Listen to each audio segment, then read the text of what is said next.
Dando continuidade à nossa série de Colossenses, convido você a abrir também em Colossenses 3, capítulos 5, capítulos 3, versículos de 5 a 11.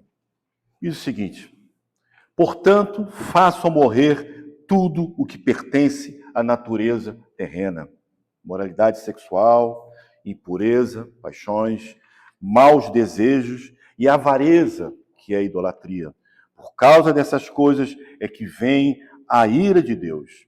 Somos sobre os filhos da desobediência. Vocês também andaram nestas mesmas coisas no passado, quando viviam nelas. Agora, porém, abandone igualmente todas essas coisas: ira, indignação, maldade, blasfêmia, linguagem obscena no falar. Não mintam uns aos outros, e uma vez que vocês se despiram da velha natureza e as suas práticas se revestiram da nova natureza que se renova para o pleno conhecimento, segundo a imagem daquele que a criou. Aqui não pode haver mais grego, judeu, circuncisão e circuncisão, bárbaro, cita, escravo, livre. Mas Cristo é tudo e em todos. Pai eterno, mais uma vez nós oramos, Pai, pedimos que tu possa estar abrindo os nossos ouvidos, Pai, para que possamos reter a tua palavra, Pai. Que possamos sair daqui transformados, Senhor, não apenas ouvintes, mas praticantes. É em nome de Jesus que nós oramos. Amém. Amém. Amados, essa carta, ela foi endereçada a Colossos, aos Colossenses, mais ou menos 1960 anos atrás. E ela está revelando o tempo todo que Cristo é supremo e suficiente. E ela é extremamente atual. Ela ainda fala aos nossos corações hoje, 1966 anos, para ser um pouco mais preciso. E diante de todas as verdades que essa carta tem exposto, ela nos adverte que não podemos negociar com o pecado, mas sim mortificar e viver a nova identidade que nós já possuímos em Cristo. Vivemos em um tempo que a fé cristã frequentemente é reduzida ao comportamento externo. Muitos pensam que ser cristão é apenas não fazer certas coisas ou tentar ser uma pessoa melhor. Mas Paulo vai nos mostrar radicalmente que isso é diferente. A vida cristã não começa no que nós fazemos, mas quem nós somos em Cristo. E essa carta ela vai combater duas distorções perigosas. A primeira, adicionar algo a Cristo como se ele não fosse suficiente. E a segunda é separar Cristo da vida prática, como se ele fosse apenas uma doutrina, mas não o Senhor do nosso cotidiano. Viver uma vida de aparência vai nos levar ao descrédito. Temos que viver Cristo como algo da nossa vida do dia a dia, não apenas em momentos, como por exemplo hoje, ou como por exemplo quarta-feira, ou por exemplo quando nós estamos reunidos como igreja. Nós temos que viver Cristo de maneira única no nosso cotidiano. Nós temos que revelar Cristo através das nossas vidas, através do nosso comportamento. Não podemos ter essa vida dupla. E Paulo está falando no capítulo 3, ele está aplicando o que ele já falou no capítulo 1 e 2. Ou seja, a aplicação do o que realmente é ser cristão. E isso nos desafia dia após dia. Porque dia após dia nós somos tentados. Dia após dia, essa natureza, ela quer se corromper com as coisas do mundo. Acharmos que as coisas do mundo são naturais. Elas não são naturais para o crente. Não pode se tornar naturais. Nós não podemos aceitar tudo que o mundo quer enfiar a goela abaixo. Porque, como nós bem vemos na cosmovisão cristã, que nós vamos começar logo depois das nossas férias, que o nosso comportamento no mundo é totalmente diferente do comportamento do mundo. Porque temos que fazer a diferença. E aqui nós podemos entender, por isso Paulo, antes de dizer, faço morrer, ele já havia dito, como nós vimos em Colossenses 3,3, que ele diz assim, Colossenses 3,3, que nós vimos na pregação anterior, porque vocês morreram, e a vida de vocês está oculta juntamente com Cristo em Deus. Amados, nós morremos já. Agora somos guardados pelo Senhor. Até o dia que nós ressuscitaremos agora eternamente.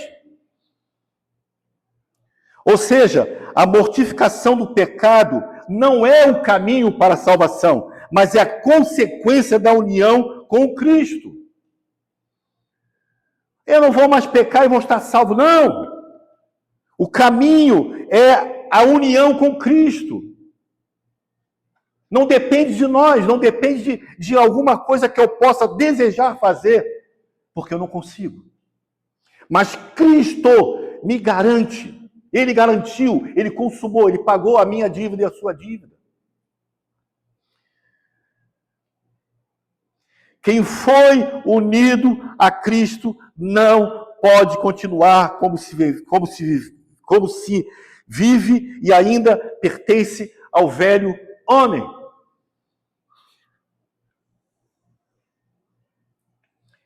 A ordem, amados, é radical. Façam morrer. Façam morrer. Versículo 5 diz, portanto, façam morrer tudo que pertence à natureza terrena, como imoralidade sexual, impureza, paixões, mau desejo e avareza, que é idolatria. Paulo não está dizendo, administre o seu pecado. Ele não está dizendo, controle o seu pecado. Ele não está dizendo, discipline o seu pecado. Ele está dizendo, mate o seu pecado. É muito forte isso, amados. Muitas vezes, estamos administrando certos pecados, como aqueles que são comuns às nossas vidas, administrando, controlando. Hoje eu peco, amanhã eu não peco. Hoje eu pego, amanhã eu não pego. Não, ele diz, mata. Acabe com ele. Vira a página. Façam morrer tudo que pertence à natureza terrena. Paulo usa uma linguagem aqui extrema, porque o pecado nunca é neutro. Ele sempre quer governar as nossas vidas. Não existe convivência pacífica entre o velho homem e a nova vida em Cristo. E uma vez que temos esse entendimento, o nosso foco deve estar alinhado às coisas do alto. Precisamos seguir as implicações práticas da nossa união com Cristo. A gente observa que Paulo falou novamente, portanto, que significa uma conclusão. Ele falou, portanto, e é isso, portanto, é isso. Ele usou duas vezes, ele usa agora também, mas também usou no versículo 2, 3:2, que ele fala, portanto, se vocês foram ressuscitados justamente com Cristo, busque as coisas da onde? Lá do alto. Aonde Cristo vive, assentado à direita de quem? De Deus. Pense nas coisas da onde?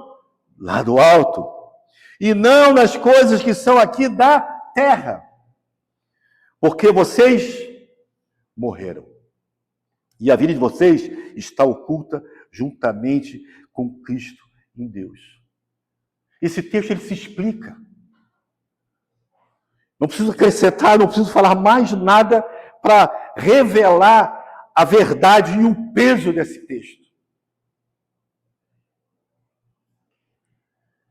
Morremos, mas fomos ressuscitados justamente com Cristo.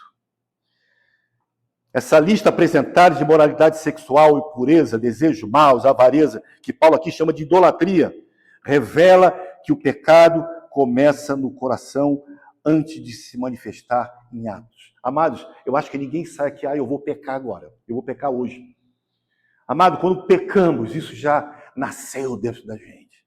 Quando cometemos um pecado, ele não é assim, eu vou pecar hoje. Não, já nasceu no coração. A gente já está ruminando aquilo. Como um boi quando come, rumina aquela comida. Aquilo vai crescendo, a gente vai alimentando.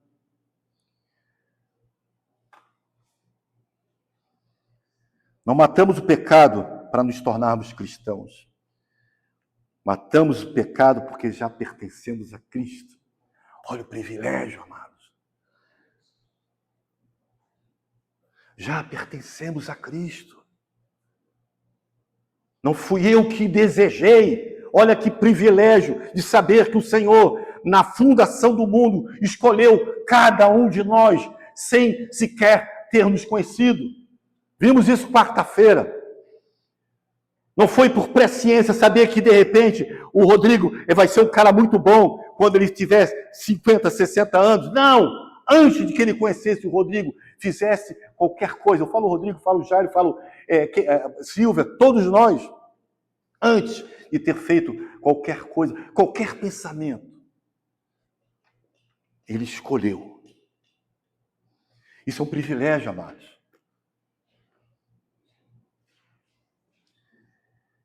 Matamos o pecado porque já pertencemos a Cristo. E por qual motivo que nós temos que matar esse pecado, amados? Por causa da ira de Deus. Por causa da ira de Deus. Muitas vezes, amado, muitas igrejas, eles têm cancelado a ira de Deus.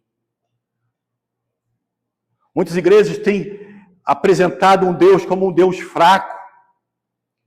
Um Deus que não vai cobrar da humanidade o seu pecado. Enquanto isso, dançam. Enquanto isso, fazem um auê na igreja. O bom entendedor sabe do que eu estou falando. Mas nós temos que estar atento sempre sobre essa natureza pecaminosa que existe em nós. Controlar essa natureza, como Paulo falar, matar, mortificar esse corpo. Mortificar a minha língua, mortificar os meus olhos, mortificar os meus ouvidos. Como nós vimos ali, seja tardio de falar, pronto para ouvir.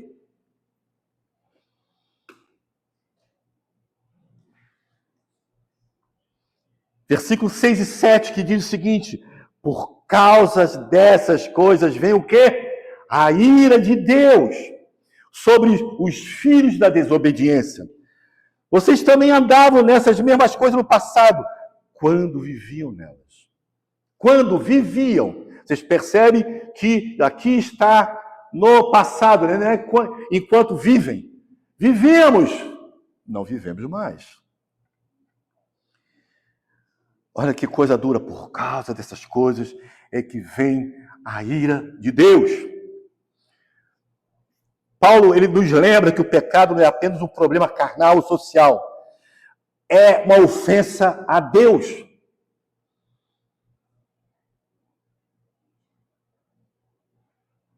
Mas um pecado. Não, você está ofendendo, eu estou ofendendo a Deus quando eu peco. Eu estou ofendendo aquele que é o Todo-Poderoso. Como nós vimos uma certa vez, o Rei dos Reis, Senhor dos Senhores. Não existe ninguém acima dele.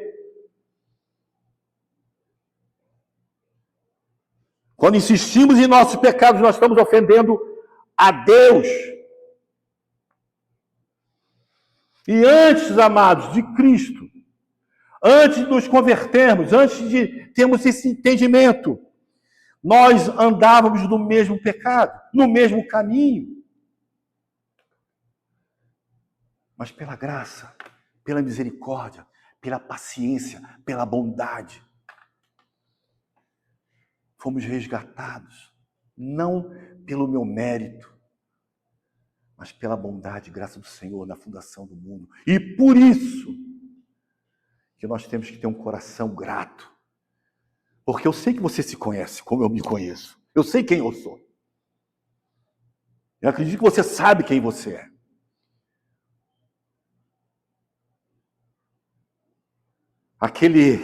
Aquela dificuldade que muitas vezes nós temos de nos relacionar comigo mesmo. Porque o que eu não quero fazer, eu acabo fazendo. E o que eu tenho que fazer, eu não faço. Dia após dia. As tentações que aparecem, as oportunidades que aparecem. Que a gente tem uma infantilidade, uma falsa sensação de que não tem ninguém vendo. Amados, Deus está vendo e isso provoca a ira dele. É duro, é muito duro. É muito duro.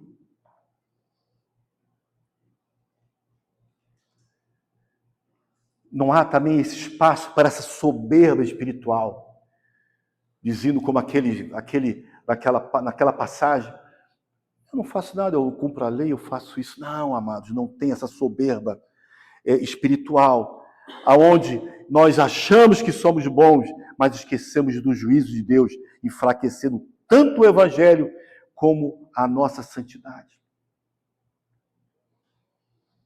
Quando achamos que estamos acima de qualquer suspeita, como achamos que estamos em pé, a palavra cuide para que não caia. Não, mas eu sou o cara, eu sou bom, não mato, não roubo. Se falar isso, já está mentindo, né? Porque roubar não é pegar a carteira do Breda e botar no meu bolso. Matar não é pegar um revólver e dar um tiro em alguém. Podemos matar com as nossas atitudes, com o nosso desprezo, com palavras. Tem ofensas, amados, que matam. Roubar a alegria. Temos que tomar cuidado com essas coisas. A cruz só faz sentido quando entregamos o peso da ira de Cristo suportou, quando entendemos o peso da ira que Cristo suportou em nosso lugar. Quando entendemos a cruz, quando entendemos quando Jesus fala por quem me abandonasse, é porque ele levou o peso do nosso pecado sobre ele. E observem, o Senhor como se virasse as costas para ele mesmo, porque ele não tem como conviver com o pecado. Porque me abandonou, Senhor. Porque eu não posso conviver mais com esse pecado. No nosso pecado.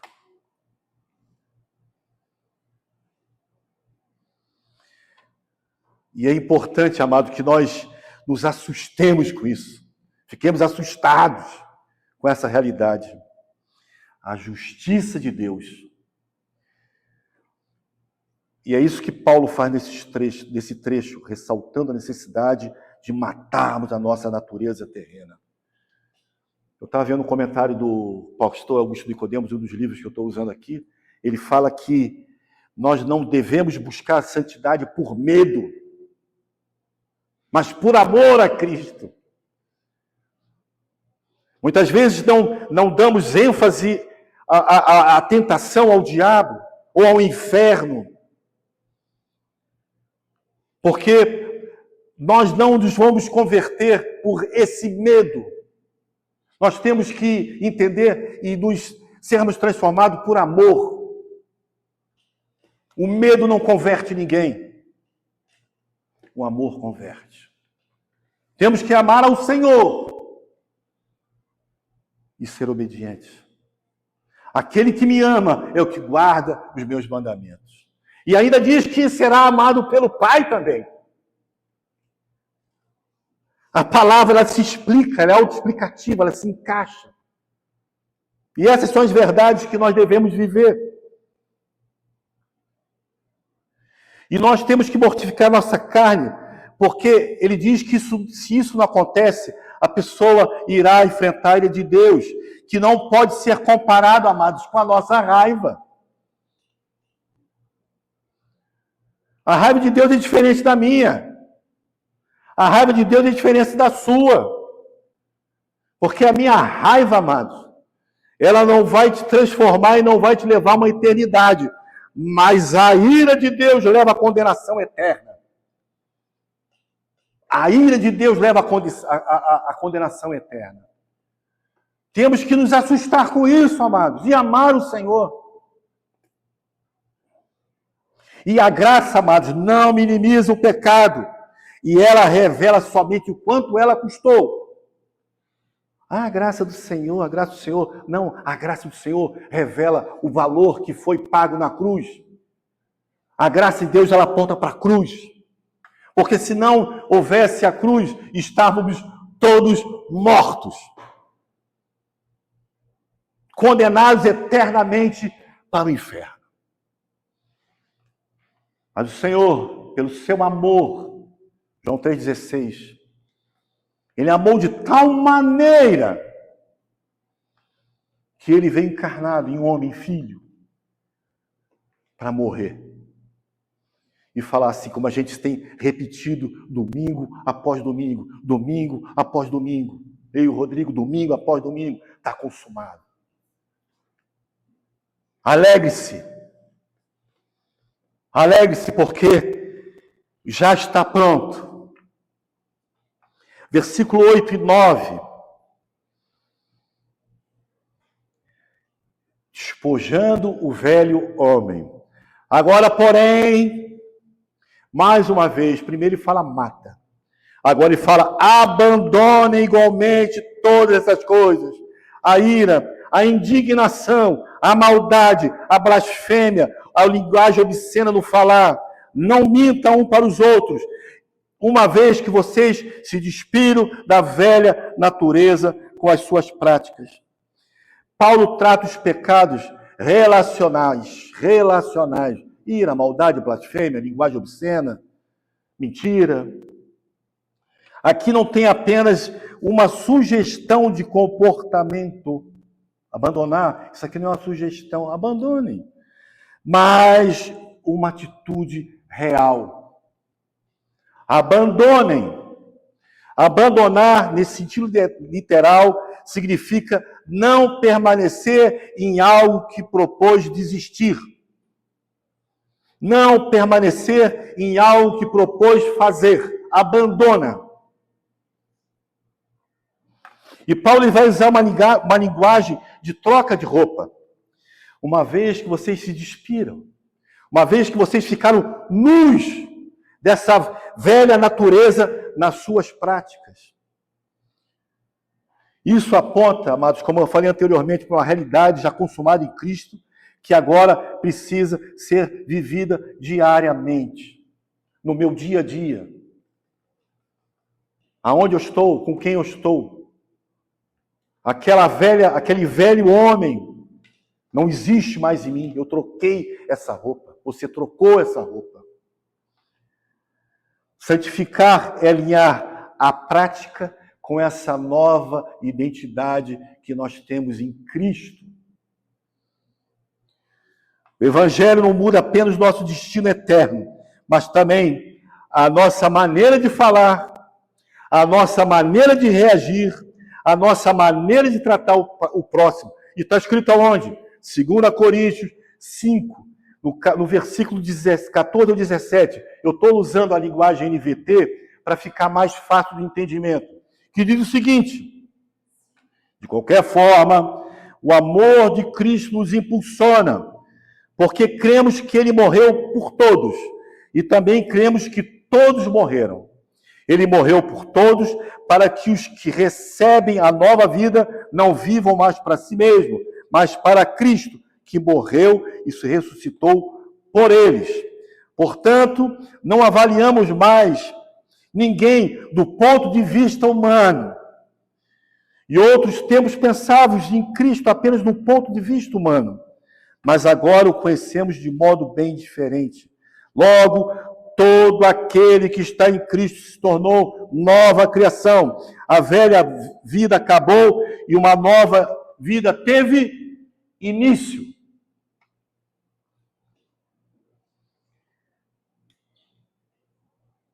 A velha vida acabou. Temos um novo início, um novo pensamento. Depois ele vai falar, não se conforme. Mude o seu pensamento. As coisas se fizeram novas. Versículo 10 e 11. A nova natureza em Cristo. E diz o seguinte, e se revistam de nova natureza que se renova para o pleno conhecimento, segundo a imagem daquele que a criou. Aqui não pode haver mais grego, judeu, circuncisão e circuncisão, bárbaro, está escravo, livre, mas Cristo é tudo, está em todos. Aqui está a essência. Aqui está a essência do texto. Se revistam de toda a natureza. Cristo é tudo, está em todos. Amados, em Cristo as barreiras se definem o valor humano. Essas barreiras que definem o valor humano. Esses muros que criamos na sociedade, eles são quebrados. Cultura, etnia, status social. Nos tornamos iguais. A igreja não é unida por gosto ou origem. Aquela igreja tem isso, aquela igreja tem parede preta, aquela igreja tem aquilo, aquela igreja tem coral, aquilo tem... Não, amados. A igreja, ela se reúne pela suficiência de Cristo. Esse é o motivo de estamos aqui, porque reconhecemos que Cristo é a nossa suficiência. Ele é tudo. Ele não é apenas algo. E mais uma vez eu quero falar aos amados, a santidade cristã não nasce do medo.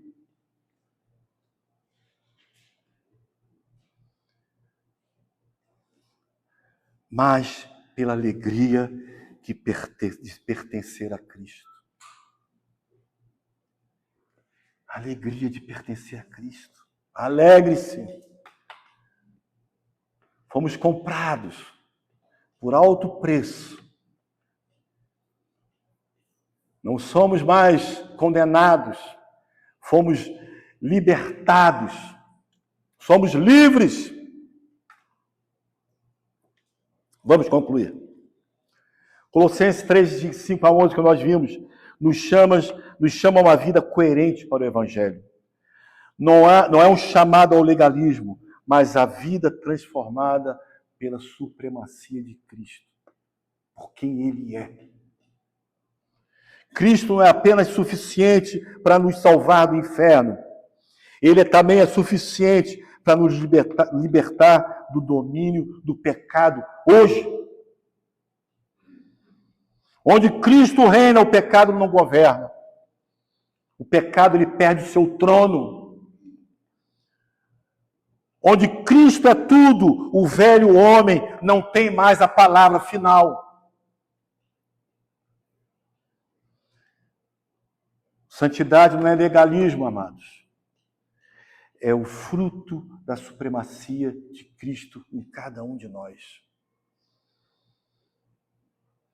Cristo não apenas nos salva do inferno, mas governa a nossa vida diária. Cristo é suficiente para a nossa salvação, nossa nova identidade e nossa santificação. Talvez você possa estar pensando agora, depois de tudo isso que foi falado, como eu posso ver isso na minha vida? Como eu posso aplicar tudo isso que Paulo escreveu, que eu falei? Como eu posso então aplicar isso na minha vida? A resposta é o seguinte, amados: Cristo já fez tudo. Apenas comece a viver isso. Amém? Vamos orar. Cristo é tudo em todos. Louvado seja o Senhor, Pai eterno. Que essa palavra, Senhor, possa criar morada em nossos corações, Senhor. Que nós possamos, Senhor, lutar contra o pecado, Senhor. Lutar com esse pecado que muitas vezes, Senhor, nós tentamos aliviar, que muitas vezes nós tentamos controlar, Senhor, mas que possamos, Senhor, mortificar, que possamos matar, Senhor, esse velho homem, Pai, para que possamos estar diante da Tua boa, perfeita e agradável vontade, Senhor. Leva-nos, Senhor, a ter um tempo novo em nossas vidas, Senhor, aonde Tu reinas sobre todas as coisas, Pai, aonde Tu reinas o nosso dia, Tu reinas as nossas ações, os nossos pensamentos, Senhor, que possamos ser transformados, Senhor, pelo Teu Espírito, que possamos ser convencidos do pecado, Pai, e desejarmos, Senhor, uma vida transformada para a honra e glória do Teu santo e bendito nome. Amém, amém e amém. Amém, amados? Oh, barbaridade. Quarta-feira, Rodrigo dará continuidade do seu estudo, aliás, da pregação sobre as bem-aventuranças. Nós começamos 7 horas, né? Começamos a nossa reunião de oração às 7 horas da noite, que convido a toda a igreja, está convidada a participar. Um momento muito especial e muito importante para a igreja. Amém? Precisamos um dos outros para estarmos juntos em oração. E a Estela gostaria... já confessou com todas? Oxa, mais rápido do que os avisos. Domingo que vem é carnaval. O Rodrigo está me perguntando aqui. Tá.